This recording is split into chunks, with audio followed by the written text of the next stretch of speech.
Hello दोस्तों, नमस्कार। SM किसी चैनल में मैं आप सभी लोगों का दिल से बहुत बहुत स्वागत करता हूँ। दोस्तों, इस वीडियो में हम लोग बात करने वाले हैं कि जो आने वाला हफ्ता मतलब कल से ही हम लोगों को वापस स्टॉक मार्केट रिज्यूम होते हुए देखने को मिलने वाला है। 5 दिन लगातार चलेगा, तो कुछ ना कुछ इंपॉर्टेंट बातें रहेंगी। तो ऐसी कौन सी इंपॉर्टेंट बातें हैं जो बड़ी खबरें होती है, उसके ऊपर हम लोगों ने फोकस रखना चाहिए, क्योंकि बाजार भी इसी से ही डायरेक्टली ना इनडायरेक्टली हम लोगों को चलते हुए देखने को मिलने वाला है। तो चलिए इस वीडियो को स्टार्ट कर रहे थे, बट उससे पहले ज़रूर कहना चाहूँगा, एसएम किसी चैनल में फर्स्ट टाइम विजिट किया तो सब्सक्राइब करके रख लेना, साथ में बेल आइकन को भी प्रेस करके रख लेना। तो ऐसे इंटरेस्टिंग टॉपिक डेली बेसिस के ऊपर आप लोगों को फ्री ऑफ कॉस्ट मिलते रहेंगे। आज के दिन की बात करें तो आप लोग देख सकते हैं 2 वीडियोज़ यहाँ पे अपलोड हो चुके हैं। रोजरी बायोटेक का आईपीओ, इससे रिलेटेड डिटेल में वीडियो आ चुका है, एंड और एक स्टॉक है जिससे रिलेटेड भी डिटेल में वीडियो आ चुका है। दोनों वीडियो की लिंक डिस्क्रिप्शन बॉक्स में मिल जाएंगी। दोस्तों, सबसे पहला कोई बड़ा खबर रहेगा तो यही कहना चाहूँगा, 13 जुलाई मतलब कल के दिन हम लोगों को कंज्यूमर इन्फ्लेशन डेटा यहाँ पे रिलीज़ होते हुए देखने को मिलने वाला है। बहुत ही गजब का डेटा रहता है, एंड आप लोगों को मैं बताना चाहूँगा, ये डेटा मार्केट के लिए तो इंपॉर्टेंट रहेगा, बट सबसे ज़्यादा इंपॉर्टेंट रहेगा आरबीआई के लिए, क्योंकि आरबीआई की जो मॉनेटरी पॉलिसीज़ रहती है, आरबीआई जो आप लोगों ने देखा होगा रेट से रिलेटेड जो डिसीजन होते हैं उन लोगों के, वो सारे के सारे इस डेटा के ऊपर डिपेंड करते हैं। मतलब जो ये डेटा सामने आएगा उसके बदौलत आरबीआई फर्दर यहाँ पे डिसाइड करेगा कि कितनी लिक्विडिटी वो यहाँ पे मार्केट में छोड़ने के लिए यहाँ पे कैपेबल है या नहीं, मतलब कितना यहाँ पे वो डेटा रहेगा वो मेजर कर सकते हैं। सो ये पूरा काम कल के लिए बहुत इंपॉर्टेंट रहेगा, एंड आरबीआई की तरफ से ये सारी चीज़ों के ऊपर यहाँ पे ज़्यादा फोकस दिया जाएगा। सो कंज्यूमर इन्फ्लेशन डेटा जो रहने वाला है वो 13 जुलाई मतलब कल के ही दिन हम लोगों को यहाँ पे देखने को मिलने वाला है, जिसका जो परिणाम रहेगा बाजार के ऊपर भी हम लोगों को डायरेक्टली ना इनडायरेक्टली देखने को मिलने वाला है। सो बहुत ही गजब की न्यूज़ है, इसी से हम लोगों ने शुरुआत की है, ये आप लोगों को यहाँ पे पता होना चाहिए।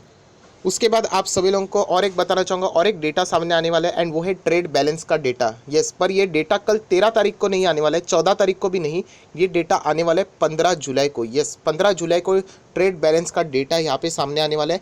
इसके ऊपर भी बाजार का बहुत ही अच्छा खासा नज़र यहाँ पे रहने वाला है। सो ये दो चीज़ें हैं सबसे पहले इंपॉर्टेंट, इसके ऊपर आप लोगों ने फोकस रखना है। जो भी चीज़ सामने आ जाती है, गूगल करके भी आप चाहो तो यहाँ पे कुछ ना कुछ पढ़ने की कोशिश कर लेना। पता नहीं चलता है, कुछ समझ नहीं आता है, वो अलग बात है, बट अगर आप कोशिश ही नहीं करोगे, बहुत सारे लोग बोलते हैं ये है क्या, हमें पता ही नहीं, चलो छोड़ देते हैं। ऐसे नहीं, कोशिश तो करो, जो कुछ भी होता है सर्च करो, गूगल में सब कुछ मिलता है आपको। तो एक कोशिश ज़रूर करना कि ये होता क्या क्या है, उसके बाद ज़रूर मैं भी आप लोगों को ये सारी चीज़ें बताने ही वाला हूँ। तो ये चीज़ों के ऊपर आप लोगों का फोकस रहना चाहिए। उसके बाद अगर मैं बात करूँ तो कोविड से रिलेटेड बात तो ज़रूर होगी, क्योंकि आप सभी लोगों को पता है ये डेटा अगर हम लोग देखें तो ये चार्ट पैटर्न हम लोग हमेशा ऊपर जाने वाला पसंद करते हैं, बट ये वाला चार्ट पैटर्न जितना ऊपर जाएगा हम लोगों के लिए उतना ही ख़राब रहेगा, और हम लोग भी नहीं चाहेंगे कि ये चार्ट पैटर्न ऊपर ही जाए। इन्फेक्टेड जो पर्सनस रहते हैं, जो डेली का डेटा है, अभी 25,000, 26,000, 27,000 को भी क्रॉस कर चुके हैं। बहुत ही ज़्यादा ये डेटा हम लोगों का बढ़ते ही जा रहा है, जो कि डे बाय डे और भी इंक्रीज, मतलब 4 दिन में अभी यहाँ पे 1 लाख पेशेंट यहाँ पे ऐड हो जाते हैं। और पूरे वर्ल्ड की अगर बात करें तो टॉप 3 में अभी इंडिया यहाँ पे आ चुका है, रशिया को भी पीछे हम लोग ढकेल चुके हैं। सो कोविड से रिलेटेड प्रॉब्लम ये है दोस्तों कि जितना बढ़ेगा, देखिए एक बात तो सच है कि हमारे इधर रिकवरी भी बहुत ही अच्छी तरीके से हो रही है कंपैरेटिवली अदर बाकी कंट्रीज़ की बात करें तो। पॉपुलेशन वाइज अगर हम लोग देखें, इतना 130 मतलब करोड़ के जो लोग हम लोग बोलते हैं ना, इतनी बड़ी लोक संख्या है हमारी, बट उसमें भी अगर हम लोग डेटा देखें तो इतना बड़ा नहीं है।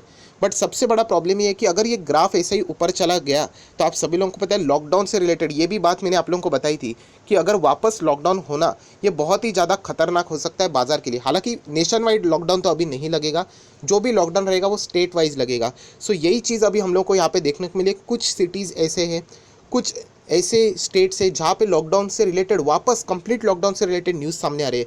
मतलब मैं आप लोगों को बताना चाहता हूँ, उत्तर प्रदेश से रिलेटेड यहाँ पे बातें आ रही सामने, दिल्ली नोएडा से रिलेटेड भी यहाँ पे वापस क्लोज किए जा सकते हैं उनके बॉर्डर्स, ऐसी भी न्यूज़ सामने आ रही है, क्योंकि इन चीज़ों को वापस यहाँ पे जंप नहीं होना चाहिए। इसीलिए आप सभी लोगों को पता है पुणे करके सिटी है, एंड वहाँ पे कोरोना वायरस की जो नंबर से बहुत ज़्यादा स्पाइक होने लगे हैं, और अगर आप लोग देखोगे ये न्यूज़ आज की नहीं है, 2 दिन पहले की है। बहुत सारे लोगों ने कमेंट सेक्शन में भी पूछा था कि हमारे इधर पुणे के इधर बहुत ज़्यादा ये नंबर बढ़ रहा है और कंप्लीटली लॉकडाउन वहाँ पे लगाया गया है, जैसे पहले था वैसे, मतलब कुछ भी नहीं, रेड जोन जैसा।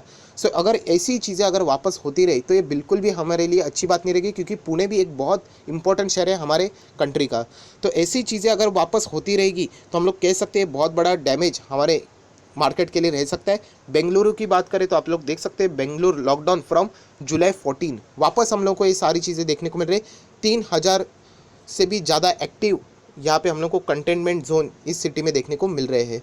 सो इसीलिए इसको कंट्रोल करना बहुत इंपॉर्टेंट है एंड इस डेटा के ऊपर आप लोगों का फोकस ज़रूर रहना चाहिए। सो इसके बाद अगर हम लोग यहाँ पे आ जाते हैं तो आप सभी लोगों को पता है रोजरी बायोटेक का जो IPO है वो भी हम लोग को कल देखने को मिलने वाला है, मतलब 13 जुलाई को ही। पूरा डिटेल में वीडियो में बना चुका हूँ, ऊपर आप चाहो तो आई बटन पे क्लिक करके देख सकते हो। IPO से रिलेटेड जो इंपॉर्टेंट चीज़ है उसको ध्यान में ज़रूर रखना। जो SBI कार्ड के वक्त जो गलती हुई थी वो शायद से रिपीट ना हो, इसीलिए मैंने वो वीडियो बनाया है।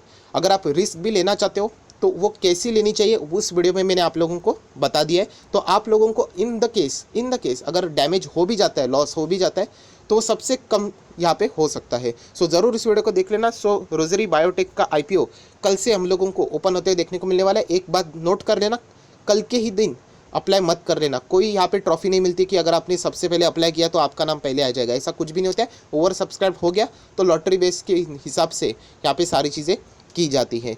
सो ये चीज़ आप लोगों को उस वीडियो में मिल जाएगी जो मैंने ऑलरेडी आप लोगों को वहाँ पे बता दिया है। उसके बाद आप सभी लोगों को पता है Q1 के रिजल्ट, यस Q1 के रिजल्ट, बहुत सारे रिजल्ट हम लोगों को यहाँ पे देखने को मिलने वाले हैं। उसी के साथ साथ आप सभी लोगों को पता है रिलायंस की AGM भी रहेगी। उसी के साथ साथ HDFC बैंक के ऊपर भी फोकस रहेगा, क्योंकि इनके जो ये दिग्गज लोग हैं, ये जो हमेशा मार्केट को चलाते हैं, रिलायंस सबसे ज़्यादा कंट्रीब्यूट करता है, उसके बाद HDFC बैंक सबसे ज़्यादा कंट्रीब्यूट करती है। इनके हम लोगों को यहाँ पे एक्टिविटीज़ देखने को मिलने वाले हैं। तो बहुत ही गजब का यहाँ पे ये जो ट्रेडिंग वीक रहने वाला है वो बहुत ही शानदार यहाँ पे रहने वाला है।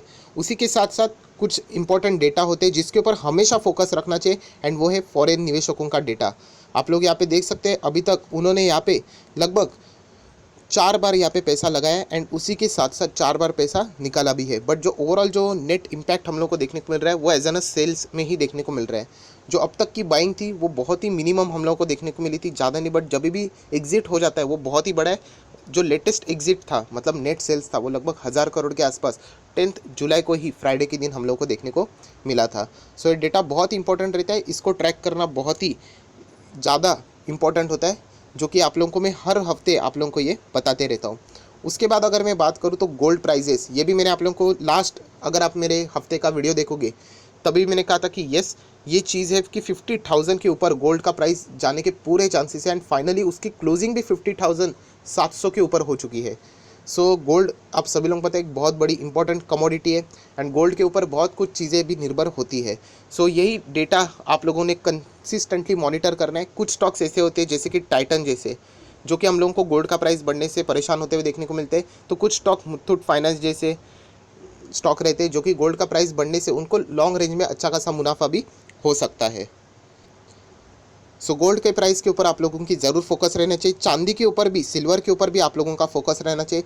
उसके बाद अगर सबसे इंपॉर्टेंट कोई बात है तो क्रूड ऑयल, यस दोस्तों, क्रूड ऑयल के ऊपर भी आप लोगों का फोकस रहना चाहिए। फिलहाल क्रूड ऑयल अगर आप लोग देखोगे WTI $40 के ऊपर ही है। ब्रेंट क्रूड जो हमारा क्रूड हम जो इंपोर्ट करते हैं मैक्सिमम यही क्रूड होता है, वो भी हम लोग को $40 के ऊपर ही देखने को मिल रहा है। एंड ये भी बताना चाहता हूँ इस हफ्ते यहाँ पे हम लोग को ओपेक मीटिंग से रिलेटेड बहुत सारी चीज़ें यहाँ पे देखने को मिलने वाली है। इससे पहले अगर हम लोग देखें तो ओपेक की जो मीटिंग थी हम लोग को डिले होते हुए भी देखने को मिली थी। सो इसीलिए ये जो सारा खेल है उसके ऊपर आप लोगों का फोकस रहना चाहिए। सो ओवरऑल जो न्यूज़ रहेगी आप लोगों ने कंसिस्टेंटली चेक करना चाहिए कि ओपेक की जो मीटिंग है वो कब यहाँ पे होने वाली है एंड उसका आउटकम क्या है। यही हम लोगों को एक ही चीज़ देखना होता है ओपेक की मीटिंग में, सऊदी एंड रशिया के बीच में क्या यहाँ पे कॉन्फ्लिक्ट होगा या नहीं होगा, या फिर दोनों एग्री हो जाएंगे। इसी के ऊपर पूरे ओपेक की मीटिंग का फोकस बना रहता है। सो उसका जो इम्पैक्ट रहेगा वो अल्टीमेटली हम लोगों को क्रूड ऑयल के ऊपर देखने को मिल जाएगा एंड यही पूरे बाज़ार को भी यहाँ पे अच्छा खासा यहाँ पे वॉलेटाइल कर सकता है। उसके बाद अगर हम लोग यहाँ पे बात करें तो यस डॉलर टू INR, ये हमेशा ये सारी चीज़ें चेक करनी होती है। अगर हम लोग यहाँ पे देखें तो 75 के ऊपर अभी ये डॉलर जा चुका है मतलब ये डॉलर के लिए अच्छी बात है, बट इंडियन रुपी के लिए ये बात अच्छी नहीं है। अगर ये कंसिस्टेंटली ऐसे ही बढ़ता रहा तो हमारे इंडियन मार्केट के लिए भी बात अच्छी नहीं रहेगी, क्योंकि मैक्सिमम चीज़ हम लोग क्या करते हैं, इंपोर्ट ही करते हैं, एंड जो पेमेंट होता है वो डॉलर के फॉर्म में हो ही जाता है। हालांकि कुछ स्टॉक्स ऐसे जैसे कि आईटी सेक्टर, फार्मा सेक्टर, जो कि डॉलर के बढ़ने से उनको यहाँ पे हम लोगों को एक इनडायरेक्टली फ़ायदा होते हुए देखने को भी मिल जाता है। सो दोस्तों, आप लोग देख सकते हैं इस वीक हम लोगों को ये सारी चीज़ें देखनी है। एंड सबसे इंपॉर्टेंट अगर मैं समरी भी बता दूं कि सबसे इंपॉर्टेंट रहेगा तो कल का दिन। कल का दिन में तो हम लोगों को बहुत कुछ चीज़ें देखने को मिलने वाली है। आईपीओ की ओपनिंग भी होने वाली है। उसी के साथ साथ हम लोगों को जो इन्फ्लेशन का जो डेटा है, कंज्यूमर इन्फ्लेशन का डेटा, वो सबसे इंपॉर्टेंट है, वो कल ही देखने को मिलने वाला है। उसके ऊपर फोकस रहना चाहिए। ओपेक प्लस की जो मीटिंग है उसके ऊपर आप लोगों ने जो न्यूज़ रहती है उसके ऊपर कंसिस्टेंटली मॉनिटर रखना है कि यहाँ पे क्या होने वाला है। एंड फॉरेन निवेशकों की जो एक्टिविटी है उसके ऊपर भी आप लोगों ने कड़ी नज़रें यहाँ पे रखनी है। सो इस हफ्ते भी बहुत कुछ चीज़ें हैं जो कि हम लोगों को यहाँ पे देखनी है। एंड रिलायंस की एजीएम, ये भी सभी आप लोगों को पता है एक बहुत बड़ा मुद्दा होता ही रहता है। सो आई होप, आशा करता हूँ दोस्तों ये वीडियो आपके लिए हेल्पफुल रहा होगा। कौन कौन चीज़ों के ऊपर आप लोगों ने फोकस रखना चाहिए ये आप लोगों को पता चल गया होगा। सो अगर आपको वीडियो अच्छा लगे, एफर्ट अच्छा लगे तो ज़रूर लाइक कर देना, दोस्तों के साथ शेयर कर देना। So that's it, thank you very much दोस्तों। We will be meeting next video. तब तक के लिए बाय बाय।